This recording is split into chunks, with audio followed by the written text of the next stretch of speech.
Hello guys, మన దరిద్రానికి ఒక పని అయితే అయ్యింది. మన బండికి చాలా పెద్ద టాస్క్ అయిపోయింది. చాలా చిన్న పనిలో చాలా పెద్ద టాస్క్ అయ్యింది. అది మీకు చూపిస్తాను. మీరు ఫుల్ కామెడీగా ఫీల్ అవుతారు. చూపిస్తాను చూడండి. యాక్చువల్లీ మనం రైస్ తేడానికి వెళ్ళాం. వేరే బైక్ లేక ఈ బైక్ పట్టుకెళ్ళా. అక్కడ చిన్న కవర్తో తీసుకురావడం వల్ల అది ఏమైందంటే చిన్న బ్రేక్ కొట్టగానే అది మొత్తం ఒలిగిపోయింది. ఇందులోకి కొంచెం చూడండి రైస్ ఎంత పడింది ఇందులో.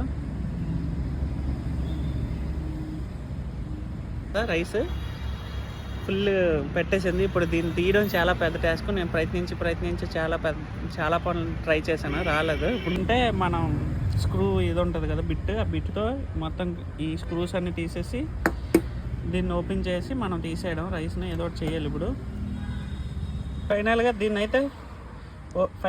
అయితే ఓపెన్ చేస్తాం. ఇక చూడండి ఎన్ని ఉన్నాయో, ఇంకా ఉన్నాయి. ఇవే మొత్తం క్లియర్ చేయాలి. ఇందులో పడిపోయి అంటే ఇప్పుడు నాకు చాలా పెద్ద టాస్క్ అయిపోద్ది. ఫైనల్గా క్లియర్ చేసాం చూసారా, రైస్ అసలు లేకుండా బియ్యం.